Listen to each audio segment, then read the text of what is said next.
Hey Metal Maniacs, this is Philly Byrne from GAMA BOMB, and you're listening to Dave Softee's Metal Meltdown on Metal Messiah Radio. Let's get some sprinkles on it, let's get some syrup on it, and chow down.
Hey metalheads, this is Joe McGuigan from GAMA BOMB, and you're listening to Dave Softee's Metal Meltdown on Metal Messiah Radio. Alrighty, Metal Maniacs, here we go. Please help me welcome back to Metal Messiah Radio. Hailing from Dublin, Ireland, from Ireland's premier speed thrash metal band, the Mighty GAMA BOMB, as I have a brand new album out there through Prosthetic Records, Bats, which was released November 10th of 2023. And the Prosthetic Records is based in Los Angeles, California. Joining us, we have the legendary voice of GAMA BOMB, Mr. Philly Byrne. And we have also the very talented bassist, backing vocalist, Joe McGuigan, back here again. Hey guys, what's up, Dave? Great to have you here, and welcome back to the Metal Meltdown. It's always a pleasure to talk to you, and great to have you both back again. Since we last talked about Sea Savage, which was a fun interview for me. Thank you very much for this opportunity again. Not at all, man. Always a pleasure. Thank you very much for having us on again, Dave. You're the only constant in an ever-changing heavy metal world. Dave and I were talking, Joe, just before this started. We first met Dave in person like 14 years ago. Yeah. We were talking Starland Ballroom, which was our last show with Overkill in the States. Dave was at that as well. So, yeah, thanks, man. You've stuck around longer than most of the women. Right? Wow. Yeah, but how time flies, though. It feels like yesterday.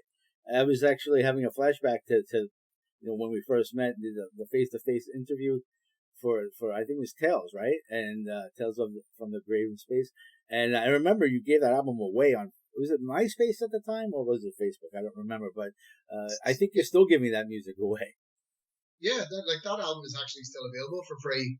It was through the Earache Records website, and what were they called? Rapid Share, which is like a file sharing website. So pretty crazy. And yeah, it really worked out for us. It feels like a long time ago now. But I tell you, it's great to have you here to talk about Bats. I'm loving everything about it. It sounds like nothing I've heard from Gamma Bomb before, and we'll get to that. But I want everyone to know, check out this brand new Bats offering. It was released November 10th, and here we are talking about it now. And I didn't even know you had a new album out there, but we have brother Adrian Williams. He's from Ireland, and he has a show here, a segment called Conjurings from the Hellfire Club, which you had a song on Sea Savage, Lords of the Hellfire Club. So that for me was a beautiful thing right there. But we're going to have a comprehensive interview about this album, because Bats, to me, I'm hearing things that I've not heard before. Like, for instance, I'm hearing horns. I'm hearing additional vocals, I think. I don't know if that's Joe or if you have a guest on there singing with you. And I'm hearing a little bit of Hall of Mountain King, which is a classic. So you got that in there. It's really good. And Snowy is looking like a vampire. He looks really good on the album cover. Yeah. Well, you heard right, man. There is a lot of different stuff happening. I don't know, the way I think of it, Joe, is like the last album kind of gave us, Sea Savage was a little bit different, and it kind of gave us permission, right, to try something else. We've made a lot of speed metal albums, and that's always been kind of our wheelhouse. But when it came to writing this one, there was a few different things that came together. That last record had some slower, groovier stuff on it, and when we started playing those things live, people enjoyed it, and in a weird way, we've always had so much fast music that mixing it up with some slower songs made the live show better, like it kind of gave people a breather. And when those songs were going down well on tour, it kind of showed us that there's a bit of permission here to write things that are a little bit different, or a little bit, I don't know, more mid-paced or whatever it is. And we kind of really went for it. The other thing about Bats that made it so different is we wrote so much music for the album. There's 11, 12 songs or whatever on it, but we actually wrote 30 pieces of music. Wow. Yeah, and that's everything from big, fully worked out demos right down to little sketches and bits and pieces of music that didn't even have proper singing on them. So we wrote a lot, and we produced a lot of music for it, and then we kind of chose the best. So you basically have enough music to put out 2 more albums if you wanted to, pretty fast. Yeah, pretty much. Yeah. That's great. That's great. Yeah. I can hear you, man. Sorry, I had a drop out there. Yeah. I think one of the things that we always do is we tend to overwrite for records. Usually, going all the way back to Citizen Brain, we were writing extra songs, but I think the muscle for that has built up a lot. We were demoing songs almost 2 years ago for this record now. We were straight off the blocks after Sea Savage, and I think once we got into the comfort zone of these kind of new songs, it seemed easier to push it a little bit further and a little bit further and a little bit further, So we had Egyptron, which is it has this funky riff in the middle that's kind of based on this 1950s novelty song, which was called Follow Me to the Casbah. So it was by this sort of Armenian American, one-hit wonder guy called Ganimian.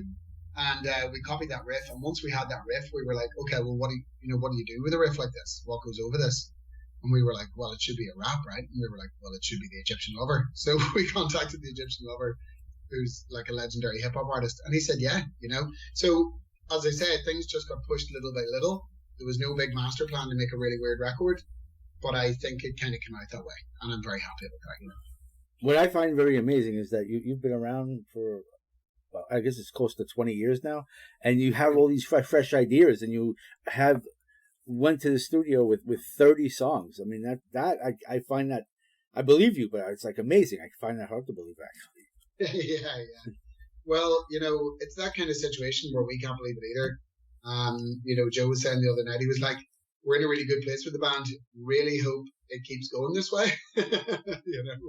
Yeah, that's right. But yeah, like we wrote a lot of music for it, and we wrote a lot of things that we never would have done before. And I think by and large that has really worked. And it's been amazing to see how people have heard the album. I think out of all of our records, apart from maybe our first one, we had no idea what people would think, right, Joe? Yeah, absolutely. I think whenever we started off, we were just trying to do what we thought was thrash metal. And I think we definitely have developed our own style over the years. Would you say this is definitely the broadest we've ever tried to write stuff, though, Philly, isn't it? Yeah, definitely. Like the sheer volume of stuff that we wrote, and you know, we were able to kind of say to each other, "Oh, let's, you know, what about a Judas Priesty kind of thing?" Or like, you know, "Bats in Your Hair" was written as kind of, we were stoned at the time. It was funny. And we were like, "Okay, we're going to keep that," you know. So yeah, it was definitely like a conscious thing that we felt more comfortable. And you have influenced other bands too. Well, one of which stands out in my mind is a band from Finland called Homestyle Surgery. When I had an interview with them, people were saying, "Wow, they sound just like Gamma Bomb," and I didn't realize that at first. I've never heard them before, but it is definitely flattering, and I guess it's also just because we've been on the go for so long. You know, the bands that we were influenced by 20 years ago, there's new bands being influenced by us, which is cool. Yeah. Surgery. I'm going to look those guys up. Yeah, you know, it's funny. We kind of we did a UK tour just a few weeks back, and as Joe says, now that we're kind of the greybeards, we're kind of a little bit older. A lot of the bands who were in the opening slots, in the support slots, were bands who had listened to us as kids or teenagers. You know, right? You know, I kind of found myself in the position where, you know, when we first started touring and, you know, you met someone out of a bigger, like an older thrash band, yeah, they kind of had to field your questions, you know, with various degrees of patience. And I found myself in that position. Now I was the guy, you know, who kind of had to answer those questions as opposed to asking them. And that was very strange.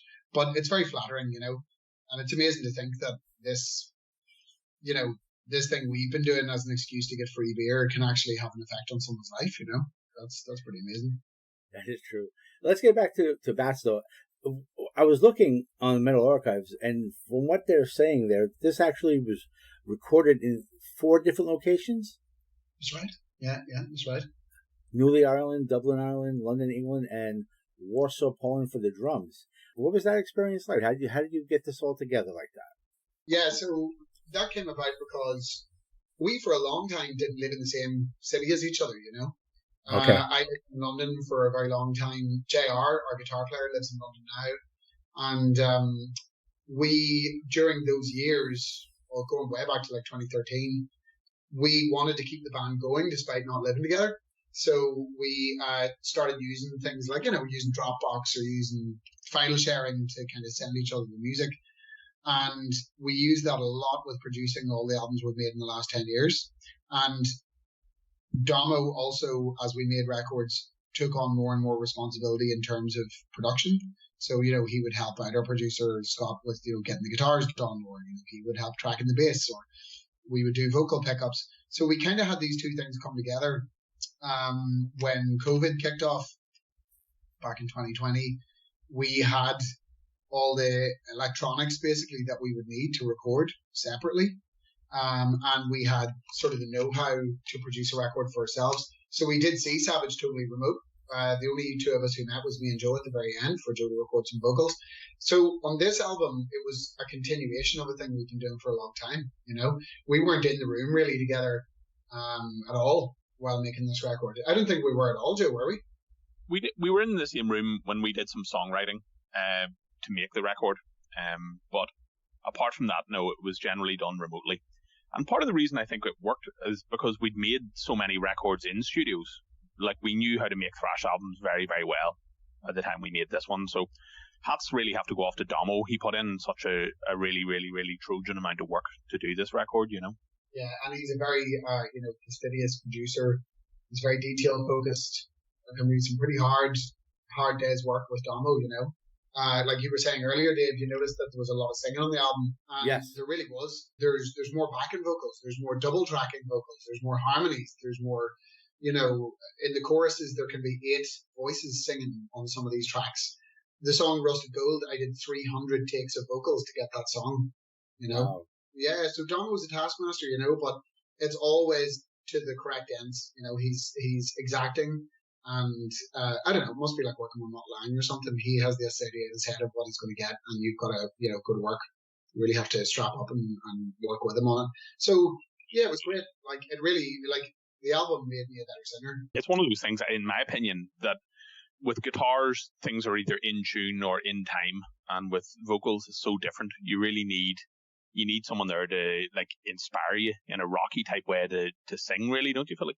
Yeah, totally. Like I always said that making records, doing vocals, is like a combination of, some of it is the mechanical part, as in, no, you're not in key, no, that's out of time, and the other part is like being a director to an actor. The producer has to be able to encourage you, get your energy levels up when they go low, keep your spirits up. There's a morale aspect, there's psychological stuff, And Domo and I are very comfortable now because we've made we've made 2 albums together back to back, and before that we recorded lots of demos, lots of vocals for years together. So at this point now, I can't imagine at the moment doing it with someone else, because he knows how to get good stuff out of me, and we have a really good working relationship on it. But yeah, like it's great. Like, I'm always talking to people.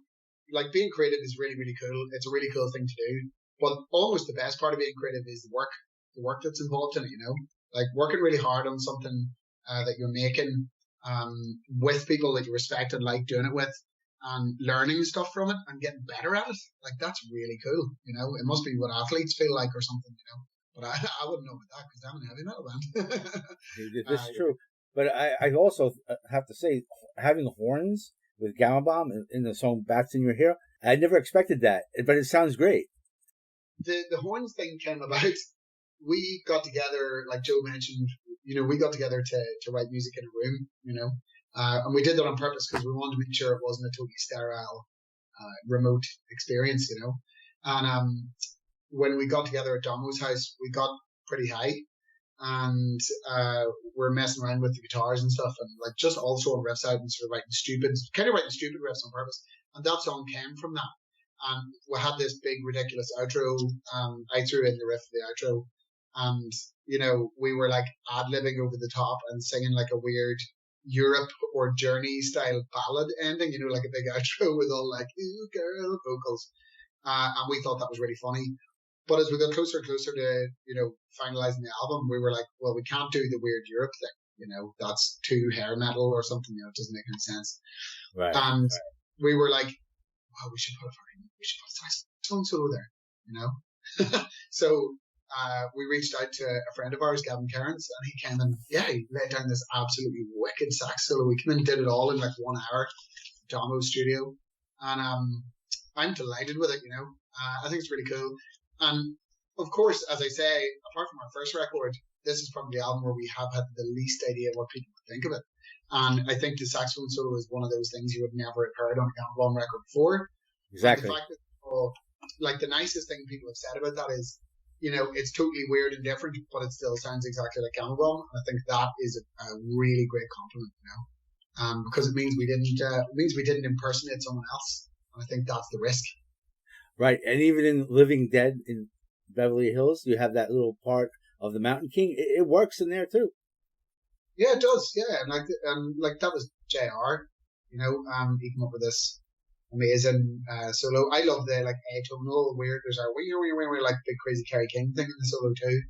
I think it's one of the best records. Really good. But yeah, like there's a lot of little punts. I think we all felt very comfortable to take a chance. And there was very little judgment on the record. Nobody was there to like police, Nobody was saying, look, this isn't thrash, we can't do this. And I think in the past we have policed each other a lot more. So you had a lot of freedom. That's good. And it came out great. The album's awesome. And so is the album cover. I see Snowy is there, and it's very much like a Halloween type of a album cover. Very festive. Yeah, very festive. It is indeed. And it came out just after Halloween too. So with the album cover, we sort of had the song title "Bats in Your Hair."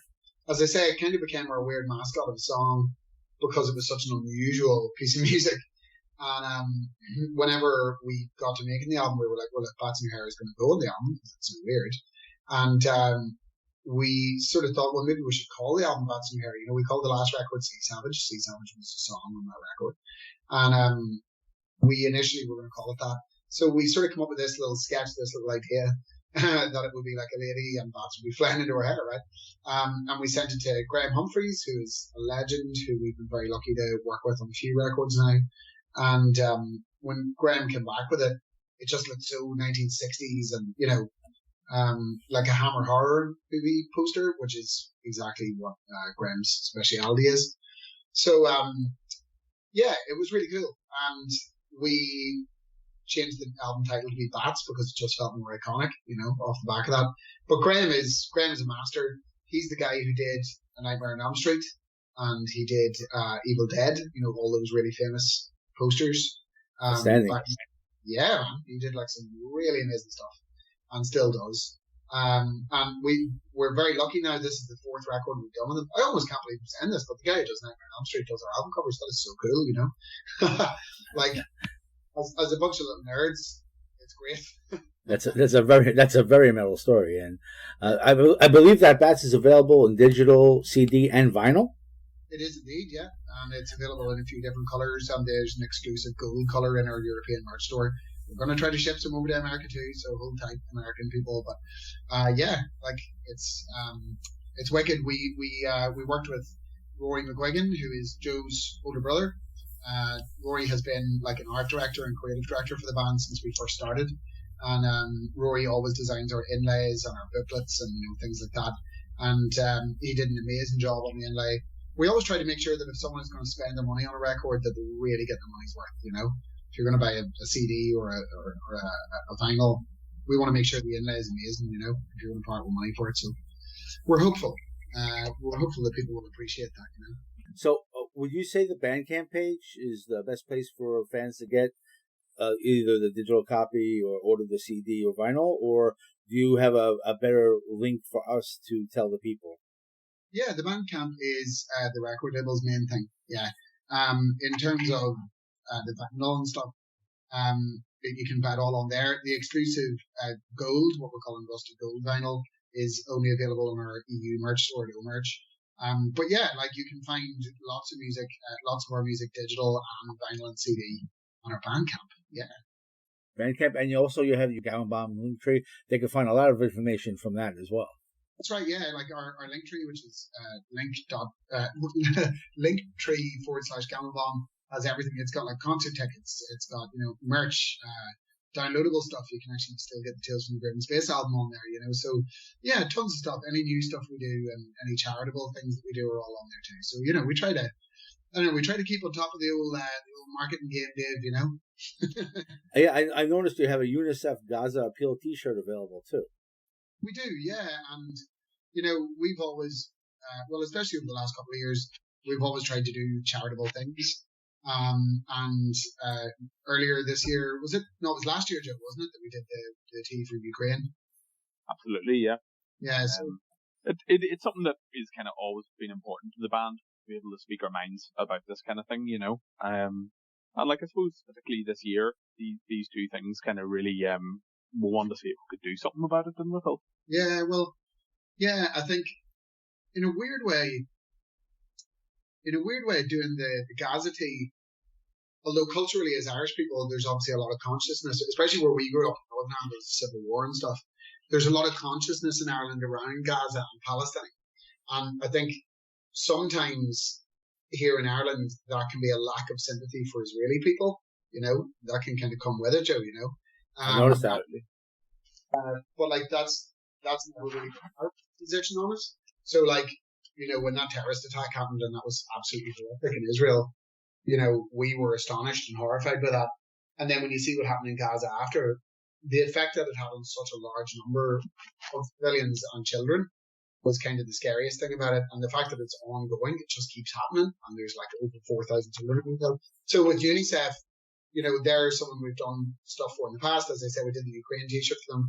And in a weird way, when we announced this one, it almost feels like people took it as controversial in some way, because, I don't know, maybe they're thinking on the situation isn't clear, or they're kind of both sidesing it, or, you know, it's one of those difficult things. Israel-Palestine is one of those difficult things that people just don't go near. But, you know, we like to think that we have the balls to go there, and that when we do go there, we're not just, you know, being ignorant. We're going there and we're trying to do something positive, you know. Yeah, and we're not tourists about this, you know. Like me and Philly grew up in Northern Ireland in the 80s, you know, and like my house was blown up in the Troubles, you know. So I can tell you that whenever these sort of things are happening, it is always civilians who end up paying the price for it, you know. Yeah. So right. I think it makes a whole lot of sense they should be listening to people like South Africa and Northern Ireland, where people have been able to, you know, for the larger part, take guns and bombs out of the situation, you know. Absolutely. And you know, that feels obvious to us, but it can seem, I don't know, controversial or oblique to people in other places. But I will say this, you know, we're a fun band. We don't take ourselves seriously, but we do still try to, you know, make a stand on things that we personally feel are important. And you know how it is, man. We don't get rich doing this. So it has to be something that reflects who you are, and it has to be something that fulfills you. So there has to be a kind of a degree of truth in it, you know. I think it's okay for people in big bands who make millions of bucks to just be a fake version of themselves or not speak their mind, because they've got so much at stake. Whereas all we have at stake is our own self-respect. So something like doing charitable t-shirts, and also, man, it's great. Like, we've made like €500 or €600 or £1 here for like Gaza. We're going to send that over, and that's going to make a difference, you know. So yeah, like, thanks for mentioning that. You know, we do try to do charitable stuff, because people have been very charitable to us over the years with free beer. So we should pass it on. Well, Gamma Bomb is a band that cares, and you've proven that. Well, we try, you know. What other merch do you have available that we could speak of today? We have tons of merch. We produce new merch like every month or every other month. We do a lot of stuff with a couple of artists that we come back to.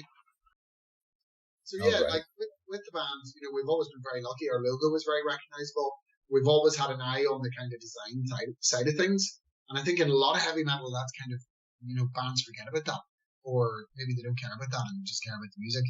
But we've always had one eye on, you know, Motorhead, Judas Priest, you know, Iron Maiden. And, you know, we really love that. We love the way that they have a brand and that they tell a story with pictures. So, you know, we've got Snowy and we've got our logo, and we do our best on that front. We bring a lot of merch with us when we play, and our fans support us by buying merch, and that's really cool. So anyone who doesn't know our merch should totally go and take a look, because there's a lot of pretty wacky designs out there to choose from. Excellent. Would you like to talk about videos? I've noticed the 2 videos on your YouTube, and for Speed Funeral and for Rusted Gold. I was very impressed with that. It's like watching a short film. And you were telling me before the interview that most of that is relations to Gamma Bomb. I mean, family members and stuff like that. Yeah. Like Joe, who belongs to you in that video? Absolutely everybody. I think everybody I know, my auntie, my uncle, my mum, everyone that's in it, you know. 2 of my big brothers, you know, all of our friends are the dudes in the video. It's all favors. It was the creativity and the help of people, in some cases, that we've been friends with since teenagers. And it's kind of our OG, original, Newry friends. And they just really came through. They're all creative, interesting people who were motivated to help. And I found that really inspiring. You know, I was saying to Dave, Joe, for like 10 years, we've been making music videos now. And when we started, we didn't have a clue. We just let other people do it, really, didn't we? Yeah, exactly. And we've actually been burned a couple of times recently as well with outsourcing doing videos, and it ending up, you know, with results that we weren't very happy with, you know. Yeah. So, you know, it's something that we think we're getting better and better at, and we've been talking for years about trying to do a long form thing. So I think maybe next album, instead of trying to do a few videos, we might like try and do a soundtrack movie, you know, for an album. Yeah, we've talked great. That's a great idea. But Philly, you actually directed Speed Funeral? Yep, I directed that one. I directed Sea Savage on the last album too. And yeah, so like we over the years we developed more and more of the abilities ourselves. You know, we kind of worked out how is it that you produce a video? How do you get all the people together in one place at the same day? You know, what's it like to edit a video and work with someone on the story? You know, we got more confident in coming up with the ideas ourselves, you know, over the years. So yeah, now we're at the point where we pretty much handle nearly all of it with some trusted people who are great. And I'm very proud of the fact that we've picked up those skills, because to us, you know, Joe, you probably talk about this too, but like, you know, the music is only part of it. Like the other things that go with it are also the creativity that you're doing, right? You know? So like the t-shirts that you make, the music videos that you make, the stage show, the design of the inlay, the design of your posters, all those things are all extensions of the same idea. And with music videos, I feel like it's one of the most important parts of it because it's how people literally see your face. It's how people get to know you without seeing you live. So yeah, like I'm proud of that, and I'm really glad that when we do interviews now, people bring them up. People do tend to talk about our videos as if they're memorable or I don't know, so bad they're unforgettable. Right. So, are there any names you want to bring out to the people that you want to give credit to for the making of these videos? I know there's am I saying the name right? Kerin? Yeah, so Kerin, well spotted. Kerin Acharya is, he's kind of the main man. He's helped us for years. He's a buddy of mine way back, and he is an excellent editor and director. He has a fantastic creative eye, and you can find all his work, Kerin Acharya, online. He's very well respected in making documentaries and stuff. And yeah, he's like a dude I've known for 20 years and who's now just sort of into the fold, But we get help from lots of people. My older brother Ronan made the coffin for the video, It's Joe's mom's house in Speed Funeral. So it's a cast of dozens, Dave, But yeah, Kerin tends to be the person we work with the most. And, we understand each other. We've spent the last 2 years making a documentary about the band with Kerin. And he's going to release that on the movie festival circuit next summer in 2024. So that's interesting, like it was a proper 2 years in the life of Gama Bomb type film that he shot. So yeah, I'd be interested to see that coming out. Excellent. And let's talk about some shows that you have coming up, and also maybe some past performances. I noticed that you had the Bats Over Britain. What can we tell people about this past performance? And I see that you have a show coming up next in Mexico, is it? On the 1st, 2nd, and 3rd, Life After Death Horror Fest. And then you have more shows coming up in February. Let's start with your past performances. The Bats Over Britain in 2023. How did that go for you? What was that all about? I loved it. It was absolutely fantastic. It was our third UK tour in 3 years. So I guess we were maybe like, oh, we've done this. But no, it was great. It was like a full circle kind of thing. We got to play to some really amazing crowds. Our show in London, we were joined on stage by Spider Stacey from Pogues, who's a real childhood hero of all of ours. We found ourselves meeting fans who are now bringing their kids to the concerts, So there's a weird sense that we're growing up. And it was just awesome. We had a really nice time doing it. Our show was awesome. We had just the right amount of misbehavior. That was great. And then up next is Mexico. So we're going to play Life After Death Horror Fest. I think we're playing on December 2nd, I think is our day. It's an amazing festival. It has like Alice Cooper, Wasp, Queensryche. It's got so many amazing bands, and it's in this park right in the middle of Mexico City. And my God, like we're so lucky to be involved in that. And yeah, we're going to be flying like next week. We're taking off next week to go to Mexico to do that show. And then kind of up next is sorry, I'm just going to double check that. It's the 3rd, just for anyone listening in Mexico. It's Domingo 3 that we're going to be playing, and that's the same day as Wasp and Accept, Saxon, Lizzie Borden, Armored Saint, Forbidden. A lot of great bands to see that day. So yeah, then next year we're actually going to come back and do a tour here in Ireland in February. Which is great because we neglect Ireland a little bit over the past couple of years, so I think it's time to really dig in. And then we're going to do a European tour in March, and after that it's kind of about summer festivals. And the long-term goal, we always say this, the long-term goal is to get back to America and to get back to Japan. So, I'd love to see you guys again. Yeah, absolutely. Yeah, and the funny thing is, America, for one reason or another, with maybe former record labels and stuff, it's always been very hard for us to get back to America because of the costs, like we would never go illegally. We always want to do the job properly. Right. And the costs have always been kind of crazy, but we now have a really good booker at Continental in the US. We have a really good American label, Prosthetic Records. So our goal is to get back either at the end of 2024 or in 2025. And I want that a big goal, a big goal. Because most of our fans live in America. We're just never there. Yeah, I saw the flyer for the Appetite for Pints Irish Tour 2024. It's such a ripoff of Guns N' Roses, I gotta tell you. No, it's not. It looks good though. It looks good. But yeah, I'm like, what's this? And that's your tour of Ireland. You have Dublin, Belfast, and Limerick. You 3 different dates there: the 16th, 17th, and 18th consecutively in February. That's cool. Yeah, that's right. Yeah, so lots coming up next year. You know, it's always like a cycle with a record.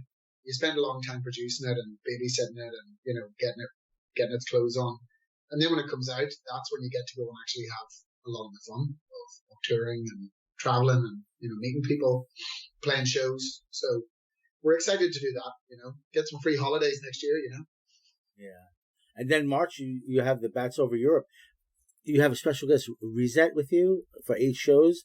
You'll be going through Germany, Belgium, and is it Czech Republic? Yeah, in the Czech Republic too. We're going to Prague. So yeah, Reset have been old buddies of ours. We've known them for like 14 years, 15 years. And they're a really cool speed metal band from Germany. And yeah, it's going to be great. It's just 1 week getting out there doing it. You know, we all have real lives at home. Some of us have kids and things like that. So we can never get really long runs at the road like we would have done in our 20s. But to be honest, we feel like we don't need to do that anymore anyway. Try to get out there and reach people and have adventures, you know. Yeah, well, you know, I want to tell you, I consider you part of the Metal Messiah Radio family. We love getting with you, and I know you've gotten with other DJs here. I think DJ Vampire at one point, and maybe other DJs that are no longer part of Metal Messiah Radio. But I mean, I've gotten with you a number of times, but you are part of our family, and we always love getting with you when you have a new release to talk about it, to promote it, to play it. And so, yeah, thank you for coming back on the show, Joe. Dave, and Philly. You know what? You're Softee by name, Softee by nature, man. Thank you so much. You're a sweetheart. It's always an absolute pleasure to talk to you, man. Yeah, it definitely is. It's like I keep going back in time. It's just always a pleasure to talk to you. Just before we go, is there anything that you want to say to the fans that are tuning in right now? Yeah, well, I wanted to say, especially to our fans in the US and in Latin America, you know, we hear you. We often post on social media and we hear people saying, man, when are you going to come here? When are you going to come to Sacramento? When are you going to come to Canada? When are you going to come to Mexico? When are you going to come to Washington? You know? And it always stings us a little bit because we really want to. We've just in stuck. And we're really focusing on it now. And it's a big goal for us. And we're going to come out there and we're going to bring Snowy. We're going to give you the best fucking thrash metal show you've ever been to. We're going to do it. We just need people to be patient and wait for the stars to align a little bit more. But that's our goal. We're coming back, baby. And I'm sure it'll be well worth it for everybody. Every fan of Gamma Bomb. Wait for them to do a show in your area. I can just imagine. You talk about like Iron Maiden with Eddie. You got Snowy. It's gonna be great. The worst mascot ever. Yeah, he's great. And again, thank you so much for this opportunity again. And I wish you the best in Bats sales, of course, and all your other merch. And may you have happy holidays and a great 2024 and all the shows that you have coming up. May they all be sold out and successful. And please keep in touch. If you do have anything coming up in America, if that does happen, please inform me, especially if it's going to be in my neck of the woods again. Man, thank you so much, Dave. It's been an absolute pleasure. You've always supported us, and we really appreciate that. Thanks, man. We'll see you over there.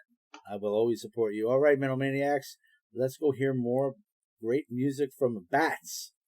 Let's crank it up loud, Metal Maniacs. More Gamma Bomb. All right.